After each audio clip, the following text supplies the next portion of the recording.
अभिवादन स्वीकार करें। पेरियार शिवशंकर सिंह यादव, अधिवक्ता, सिविल कोर्ट, दीवानी आजमगढ़, गुजरात में आए हुए हैं। हम लोग बर्बाद, हमारा 85% बहुजन समाज कैसे बर्बाद हो रहा है, कैसे उसका दिमाग नहीं खुल रहा है। उसके दिमाग में अगर जो है, ब्रेन में जो है, अगर इस तरह से कह लिया जाए कि जैसे गोबर घोरा हुआ है या बुद्धि नहीं काम कर रही उसकी है, क्या कारण है। हमारा समाज 85% बहुजन समाज चारों तरफ अगर घूमता, जागरूक होता, अब विज्ञान और संविधान के बारे में जानता, अगर हम आप जैसे लोग जागरूक करते तो जागरूक होता। कारण क्या है कि कुछ ऐसे मनुवादियों ने, जो अंटीनाधारियों ने ऐसा नियम कानून बना दिया, उसमें हमारा समाज बर्बाद हो रहा है। बर्बाद होने क्या काम है, तर्क नहीं करता है। पढ़ा लिखा लोग नहीं तर्क कर रहा तो भाई अनपढ़ तो क्या करेगा बेचारा, तो मजदूरी कर रहा है, किस तरह परिवार का पालन पोषण कर रहा है। तो हमारे समाज में जो है लोग कहते हैं कि आविष्कार हुआ है, भारत में आविष्कार हुआ है। तो कुछ ऐसी बातें हैं कि वो भारत में आविष्कार हुआ है, दूसरे देश में नहीं हुआ है, केवल भारत में रह गया। अब कौन कौन सी बातें जो भारत में ही रह गई उसका आविष्कार हुआ, जैसे शिवलिंग पूजन, लिंग पूजन। लिंग जानते ही हैं, हम लोगों के पास लिंग है।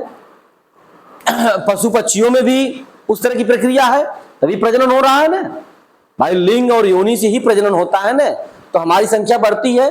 पशु पक्षी भी अपने में वो करते हैं प्रजनन उसी, उनका भी प्रजनन बढ़ता है ना, इसी से उनकी संख्या बढ़ रही है, प्रजनन करते हैं वो। तो ये लिंग पूजन केवल भारत में होता है और किसी देश में लिंग पूजन नहीं होता है।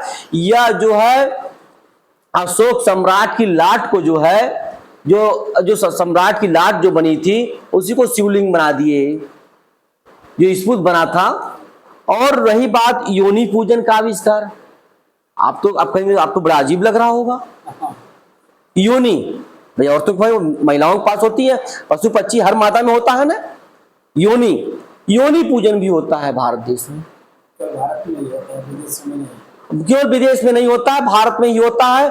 आप कामाख्या का नाम सुने हैं मंदिर का, आसाम में, गुजरात नहीं गाजीपुर में कह रहा हूं, वहां पे योनि का पूजन होता है। योनि का वो बना रहेगा प्रतीक। आप बताइए ये आविष्कार कहाँ हुआ, केवल भारत में, किस दूसरे देश में नहीं। लहसुन प्याज खाने में पाप लगता है, कहां पे, भारत में, इसका आविष्कार भारत में हुआ। फल खीर खाकर जो महिलाएं गर्भवती हो गई, आपने रामायण पढ़ा ना, रामचरितमानस, कि फल और खीर खाकर महिलाएं गर्भवती हुई, कहां इसका आविष्कार, केवल अगर हुआ कहीं पे तो भारत में हुआ।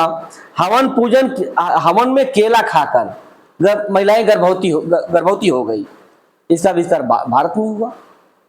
धरती पर धरती चीर के बच्चा पैदा हुआ, इसका आविष्कार कहां हुआ, भारत में। हमने कभी यह विज्ञान से तर्क नहीं किया, गलती हमारी आपकी है। जो लोगों ने कहा हमने मान लिया कि भाई ये धरती मतलब मट्टी, ये पृथ्वी है जो ग्रह है, 9-8 ग्रहों में एक ग्रह है, तो इसमें गर्भ कहां पलेगा, गर्भ कहां होगा, इसमें जो है कह रहे हैं कि जो है धरती फाड़ के जो है बच्चा पैदा हो गया। और बानर जो है सूरज को फल समझ के घोंट गया, ये भारत देश में नहीं है, अरे भारत में ही है, अन्य देश में नहीं है। दुनिया को पता ही नहीं चला कि कब जो है बानर जो है सूरज को फल समझ के निकल गया। भारत वाले को मालूम है। सूरज को कांख में दबा के कोई पक्षी देखिए भगवान उड़ गया, किसी को पता नहीं चला। अभी कल बात हुई थी कि 14 लाख प्रकाश वर्ष दूर है, कहीं कि पृथ्वी से जो है कम से कम 13 लाख गुना बड़ा है, लेकिन अब उसको लेके भाग जा रहा है, जो कि इससे 13 लाख गुना बड़ा है। देवी देवता भगवान जो है श्राप आशीर्वाद स्वर्ग नरक, इसके सबका आविष्कार भारत में हुआ है। और किसी देश में चले जाएंगे कहीं कुछ नहीं होता है, श्राप आशीर्वाद स्वर्ग उनका यही होता। भी बताया ना, कल सुबह बात हो रही थी, आप नहीं थे, कमलेश जी थे, तो कमलेश जी एक जो है यहाँ मान्यवर साहब बताए कि अगर कोई विदेश में अगर कोई शादी हो रही है, शादी कर लिए, तो भाई मेरा मन तो नहीं बैठा कि अब शादी हमारी या उनकी हो गई फला की।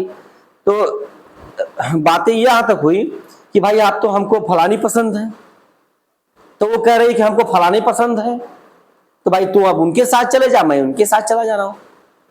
और जो बीच में बच्चे पैदा हुए वो क्या होंगे, वो गवर्नमेंट देखती है। गवर्नमेंट जब देखी कि देश हमारा बर्बाद होने जा रहा है तो गवर्नमेंट देखती है।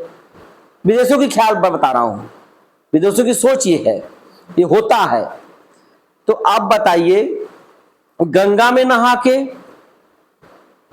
नहा के पाप धुल जाना, इसका आविष्कार भारत में हुआ। हम बर्बाद कैसे हो रहे हैं, ग्रहों का प्रकोप का आविष्कार भारत में हुआ। भाई पृथ्वी ग्रह है, बृहस्पति मंगल बुध शनि ये सब ग्रह हैं, तो इसका प्रकोप क्या है, हमको आपको आएगा अंटीनाधारी। पता है, बाकी देशों में तो प्रकोप नहीं होता है। हवन का आविष्कार भारत में हुआ, किसी देश में हवन नहीं होता है। तो यह वर्षा के देवता इंद्र एक ठो हैं, इनकी भी पूजा होती है, इनका भी आविष्कार भारत में हुआ। और इंद्र देवता मुसलमानों के खेत में भी बारिश करते हैं, हाँ सवाल है। हाँ, अब एक सवाल यह हो गया, वो भगवान हिंदुओं के हैं तो हिंदुओं के खेत में बारिश हाँ। करना चाहिए। तो अगर भगवा रंग अगर हिंदुओं का है, भगवा रंग अगर हिंदुओं का है, तो सूरज जो है रोशनी सबको क्यों देता है भाई? तो हिंदुओं का ही है ना, मुसलमानों को नहीं देना चाहिए। मुसलमानों को नहीं देना चाहिए। हरा रंग अगर मुसलमानों का है, तो हरा पेड़ पौधे जो है सबके फल फूल दे रहे हैं, हम लोग खा ही रहे हैं, हरी खा रहे हैं। खाना छोड़ देना चाहिए। जो कट्टर जो हिंदू सोच रहे हैं ये मुसलमानों का हरा रंग है, तो कभी इस तरह का नहीं होता है। मंदिर में धर्मों में जो है, घर पर जो पूजा पाठ, ब्राह्मणों को जो दान देने की प्रक्रिया, ये भारत में है। आपने भी सुना होगा या देख न्यूज पेपर में, ये सब जल्दी नहीं निकलता, नहीं जल्दी है। ब्रिटेन देश भारत के ब्राह्मणों पर बैन कर दिया 1919 में। नहीं, वो तो 1919 में जो जज बनने के लिए रोका था। ये अभी ब्रिटेन देश ये अपने यहाँ मंदिरों पे ताला लगवा दिया। उसने क्या कहा, ब्रिटेन देश के प्रधानमंत्री ने, उसने यही कहा कि हमारे देश की विज्ञान जो वैज्ञानिक सोच है उसको ये नष्ट कर रही है। ये हवा नष्ट कर रही है, जो देवी देवताओं वाली हवा है। क्यों आप जब किसी लड़के को बताएंगे, आपका लड़का जब मंदिर में भी जा रहा है, स्कूल भी जा रहा है, तो स्कूल में अध्यापक पढ़ा रहे हैं कि सूर्य आग का गोला है, हीलियम नियान के गए तो जो है हाइड्रोजन का एक छल्ला है गैसों का। आप जब मंदिर जाएगा तो मंदिर में जो है एक पुजारी बताएगा उसको कि हनुमान सूर्य को घोट गया था। अब लड़का पागल बन जाएगा, क्या किसका मानू, किसका नाम, पुजारी का माने। तो हमको कहां भ्रमित किया गया है, हमें क्यों भ्रमित किया गया है? हमको लूटने के लिए, बर्बाद करने के लिए। बर्बाद हो रहे हैं, समय जा रहा है, पैसा जा रहा है। अभी यही पैसा, अभी मैं कह दूं कि मुझे कुछ दे दो, कॉपी कलम में बांटता हूं पूरे भारत में, एक नहीं देंगे। मैं भारत में संविधान बांटता हूं, संविधान मेरे पॉकेट में आता, संविधान रखा है मेरे बैग में, इस संविधान में बांटता हूं। आप लोगों को भी दिखाऊं मैं कि जहां जाता हूं इस संविधान लेके जाता हूं। ये देखिए, इस तरह संविधान में लेके जाता हूं। ये बच्चों को बांटता हूं। और ये संविधान जो है, तो हमको आपको सबको बांटना चाहिए, अपनी कमाई का कुछ भाग निकाल के सहयोग करना चाहिए, तो ये कारवां आगे बढ़ेगा। अगर आप सहयोग नहीं करते हैं तो कारवां जहां का तहां रह जाएगा, हम आप पीछे ही रह जाएंगे। आने वाली पीढ़ियां भी इसी तरह रह जाएंगी। तो यह जातियों की प्रथा, छुआछूत, जातियों में किसने बांटा? ब्राह्मणों ने बांटा। हमको जात में बांटा, मंदिरों के में छोटी अगर जात जाएगी तो मंदिर अशुद्ध हो जाएगा। ये किसने कहा? ब्राह्मणों ने कहा। और उसके जाने से पवित्र हो जाता है। बताइए, हिंदू सभी हैं, लेकिन अगर दलित हिंदू मंदिर में गाय में 33 करोड़ देवी देवता हैं, गाय में 33 करोड़ देवी देवता हैं। यह कहाँ बताया गया? भारत में, किसी देश में नहीं बताया गया, भारत में बताया गया। गाय में 33 करोड़ देवी देवता हैं। लेकिन आपके वेद पुराण में मिलेगा कि ब्राह्मण गाय का मांस खाता था। आपके धार्मिक पुस्तकों में लिखा हुआ है कि ब्राह्मण गाय की मांस खाता था। भैया, जब गाय में 33 करोड़ देवी देवता, तो तुम गाय की मांस क्यों खाते थे? ये बात होती ना है।